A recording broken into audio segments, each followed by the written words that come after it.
Hello, hello. It is Dr. Askkrystalracquel, and I am back again with another video. Hope you all are doing amazing on this beautiful summer day. I have a topic that I want to discuss with you all. It's something super important, and I know a lot of ladies and even men would be happy to have some advice about this topic. So the topic I wanted to discuss with you is, what is the proper timeline for marriage and dating? Some of you who have been with me are aware that I don't really believe in boyfriend, girlfriend, and anything like that. I do speak from a Christian perspective, which of course is more so talking about courtship and, I guess what we would call dating in a modern world. So when it comes to that timeline leading up to when you first get to know someone and when you're actually married to them, there's a range, of course, but let's go ahead and dive in a little bit. So for the purposes of this video, I'll refer to it as the dating process. So you'll get to know someone. It could either be online or meeting them in person, not getting to know them online, but just how you first connect with them. It could be through church. It could be by you bumping into them somewhere and them striking up a conversation with you. Or it can even be online dating. And yes, you definitely should be careful when you're online dating. And for those of you who know who I am, I did end up meeting my husband through an online dating app. And my husband and I, we have been married for about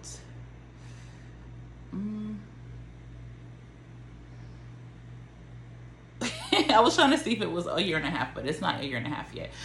But we've been married for over a year. And we dated, the first time we met, our first date was 1 year before we were married. So let's go ahead and let's talk a little bit about it. So you get to know somebody, you get to that dating process. And ladies, I definitely encourage you to make sure you let the man know what your timeline is. And that doesn't mean, hey, on the first date, you're like, oh, well, I need to know, are you ready to marry? When are you trying to get married? You have to know how to massage your words in the right way. You don't want to be off-putting to a man at all when you're dating them, So you want to make sure that you are upfront about who you are. For other ladies, it might work out where you end up bringing up a timeline later on, like once you're actually official, in terms of when you envision yourself being married or what your expectations are surrounding marriage. But I definitely recommend that you let it be known from the jump. From when I first was dating, I was talking to 3 individuals and going on dates with them, individuals that appeared to be marriage minded. And I can reference my husband in this case. I believe when we had a conversation, if you want more information about how to actually date, I do have a video and I'll try to post it in the description here. But when I had a conversation with my husband, when we were getting to know each other, I believe in our first conversation on the phone, in terms of a phone call, not through online or anything like that, through the app or anything. I know in that first conversation, I don't remember exactly how long we spoke. I'm going to say potentially 30 minutes, probably 30 minutes max. 45, I don't know, anywhere from 20 to 45 minutes I probably spoke with him. I thought the conversation went really quickly, so I feel like it was closer to the 30-minute, 20-minute range. But when we spoke, in that conversation, I said what I was online for. I said, yes, I'm looking for, not looking for, because a man who finds a wife finds a good thing. But I let him know that I was on the app for not even saying for something serious, because something serious for people, depending on how they interpret it, can be a 5-year boyfriend-girlfriend relationship. I made it clear that I was, ready to eventually be married. So I was online to get to know people and see, what did I say? Something along the lines of I'm looking to be married, and you have to make sure you massage your words in the correct way. But I said, yeah, I'm looking for something serious in terms of, I'd like to be married. So I'm on the dating app to see who was the right person for me. I said something along those lines. I don't obviously remember exactly what I said, but yeah. So then, so he was aware. And I don't remember when I actually told him my timeline for marriage, but I don't think it was in that call. I just made sure I let him know from the jump what I was on the dating website for, a dating app for, or in your case, what you would be interested in dating for, right? Because this person's reaching out to you, they want to date you, they're potentially asking when they can see you, when they can take you out on a date. They should be aware of what you're on the website for, or what you envision for a dating relationship. And then I believe in another phone call, I let him know, I am, my timeline once we get to, and it flowed naturally, so I didn't just bring this up. It's just a conversation. We were getting to know one another. I believe I let him know that, yeah, for me, I would believe that someone would have enough time to get to know someone, assuming you're dating them well, going on dates, spending time with them. I would expect someone to propose to me within 1 year. That's enough time. And at the time, I was in my early 30s, so that also plays a factor. But in a way, it doesn't. So that's also what I want to talk about with you. So a lot of times we'll say, oh, well, if you're in your 20s, early 20s, mid 20s, the timeline can be longer. I am here to tell you, no, that is not correct. What I think you should do in your 20s, if you're ready for marriage, that is wonderful. The same timeline is going to apply. And I'm going to get to that timeline.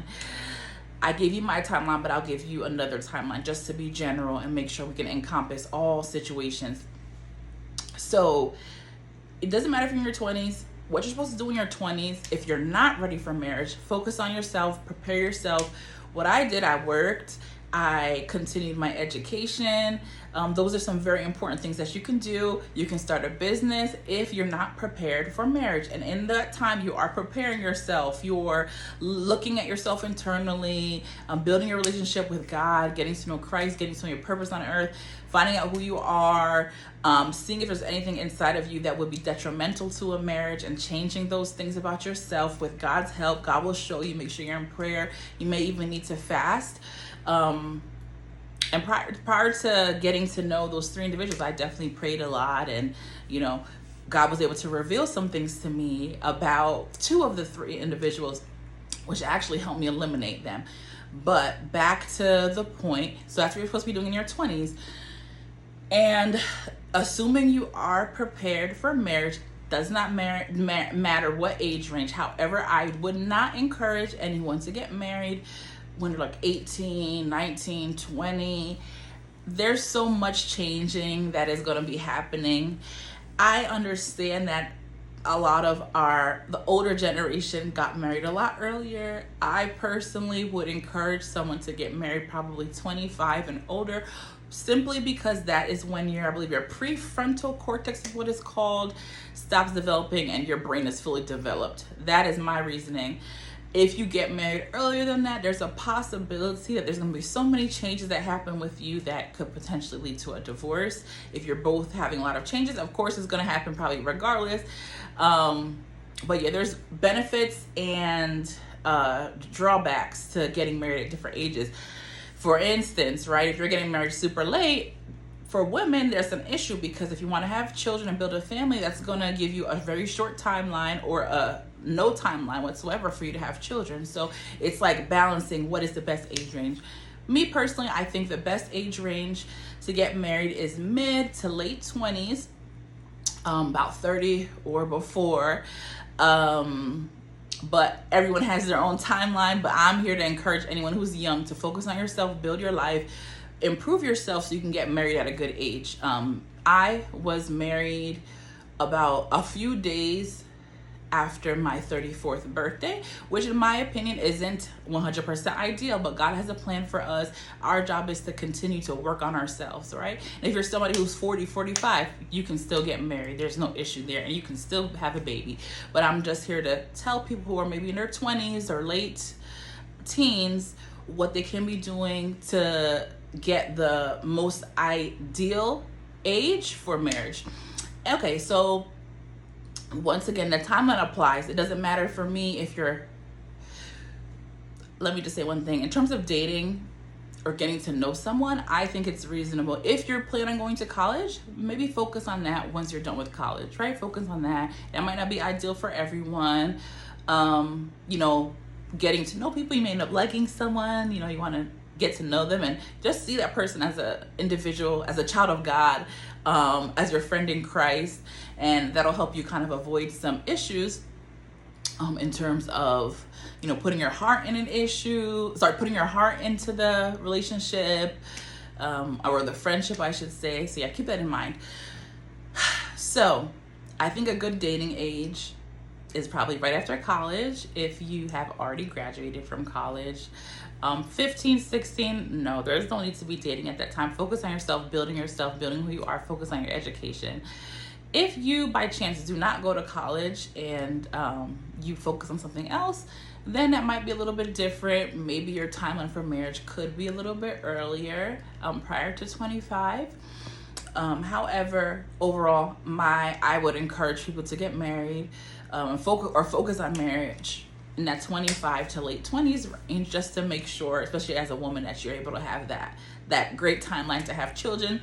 And of course, some of you are aware, I was married and I was able to get pregnant soon after I married. So, you know, God will definitely make a way, even if there is some sort of a delay for whatever reason.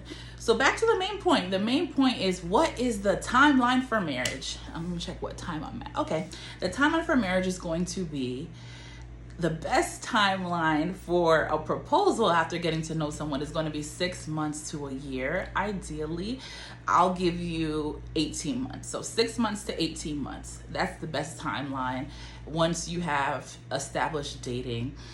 Earlier than that is not going to be the best, because typically any strange things about people, things that they've been hiding from you in terms of who they are, if there may be have some weird things about them, things that you would not appreciate to have in your life, or things that are below your standards of how you conduct yourself, how you want to live, how you want to raise a family. They can typically hide those things for 3 months to a year. Just 3 months to 6 months, I should say. It's like, if you're spending a lot of time with them, getting to know them, they can keep that hidden. Definitely within 3 months to 6 months of dating somebody, you'll see those things come out. You'll see their veil kind of fall, and you'll see who they really are. If you're dating someone long distance, which I don't recommend, that's going to take much longer. So I am referring to people who are seeing the person consistently, at least once a week or every other week, if you're maybe in a nearby city to one another. But no, long distance, this does not refer to long distance, and I would encourage you not to be in a long distance relationship. If you're not able to be with that person for whatever reason, perhaps you can resume that relationship once you're both in the same vicinity, same area, within an hour and a half drive of one another. So yes, that timeline for engagement from when you first meet someone is going to be 6 months to 18 months. That is ideal. Ladies, I don't want to hear anyone saying, oh, that's too quick, that's this. No, this is assuming you've done all your appropriate vetting. You know who they are. You've picked an appropriate partner to date. If there was anything that popped out crazy during that dating process, you X'd them out and you moved on. This is not to say you get to know someone, you're seeing a lot of red flags, and you're continuing to move on with them so you can get a ring. No, I'm talking about you're continuing to date them, getting to know them. Once again, I don't believe in boyfriend, girlfriend. So you're getting to know who they are as a person, seeing if their background aligns with your background. Who are they? Who is their family? How do they react to bad situations? Are they emotionally stable? Are they strong? Are they loving, kind? You're going to be monitoring all those things. Are they stingy? And then from there, you'll make your decision. And if they, by 4 months, and 2 months, 3 months, 4 months, 1 month, 6 months, 7 months, they haven't proposed, and you notice a red flag, move on. That's not the person for you. So assuming all goes well, and you've already let them know from the jump what you envision, I would never encourage you to say to someone that you just met, my ideal timeline for getting proposed to is 6 months. It just doesn't really sound right. 1 year is reasonable, and by 1 year is reasonable, right? So you just get to know them and everything. So my husband actually proposed, mind you, he was already aware of my timeline. He proposed 6 months after we talked online, and I would say 5.5 months after our first date. So, you know, right around that 6 month mark. But 1 month is completely fine, and even up to 18 months. And like I said, it doesn't matter your age. If you're 25, 35, that's the timeline. If you're ready for marriage, there's no reason for a delay. You won't say, oh, well, I'm 25. I'm still young, so I want to wait 3 years. Keep in mind, you're not going to be partaking in sexual activity with them. You know, there's no reason for you to be living with them. I made a video about that. The timeline is the timeline. Once they propose to you, and of course, everyone's situation is different. So let's say you never told him what your timeline was, and now a year comes around, he had no idea, and now you come to him and you say, it's a year, that was my timeline, you haven't proposed, I'm ready to go. That's fine if that's what you believe, but there may need to be a conversation, because sometimes men are a little clueless, sorry guys, and they'll probably just go along with what you want. That's the reason why a lot of women are in the situations that we put ourselves in. For instance, living with men and then the man never proposed. You could say, well, that was wrong of him, but I'm sure had she had a certain standard, the outcome would have been different. So you make sure you voice what your opinion is in terms of what you would like for the timeline of marriage to be. And of course, if you haven't said anything about it and he has already mentioned it, he's been talking about when he marries you, that's okay. You may not need to mention that timeline, because he's already mentioning. You can just watch him, and then let's say from month 2 he was saying you're the one for him, he's going to marry you, and then you never mentioned a year, but a year comes around and he still hasn't proposed, and he's been talking about it since month 2, then that would be okay if you decided you weren't interested in moving forward, because you know, he had enough time and he still didn't make that move. Or I would say 1 year or 18 months, right? If he hasn't made that move, you can certainly move along, even if you haven't said anything, because he's the one that brought it up and was talking about it. So after that timeline in terms of proposal, let's say you were proposed to either 6 months or up to a year, up to 18 months, you should be married within a year of that wedding proposal, marriage proposal. That is ideal. That makes sense. Your timeline for engagement shouldn't be much longer than the timeline that it took you to get proposed to. So if you were 6 months relationship, it's reasonable up to a year for you to get married. If you had a year to get to know each other before he proposed, a year is reasonable for you to get married after that engagement. If you were proposed to after 18 months, a year is still reasonable for that timeline. I do not agree with any 2-year engagements. Absolutely not. I would actually steer more towards potentially 2 years of knowing each other before he proposes, but definitely not a 2-year engagement. That doesn't make any sense. An engagement is for you to prepare for the wedding. A wedding is really just a big party with all your loved ones, friends, family, and that does not take 2 years to plan a wonderful party. And honestly, for me, it took me 7 months for us to plan the wedding. And I truly believe it was actually much easier to plan it that way versus trying to plan it over like a 2-year period. So yes, that is the answer for today. If you have any questions, feel free to type them below. If you have an issue or concern and you'd like me to answer it in a video, please send it to Askkrystalracquel@gmail.com. I'll also put in the description below. As I mentioned, I'm also going to put that dating video in the description below. Also, I have my website, her Rose Garden LLC, if you have any questions or concerns and you'd like to book a session with me potentially. All right, well, thank you so much. Have a wonderful, blessed day. Bye.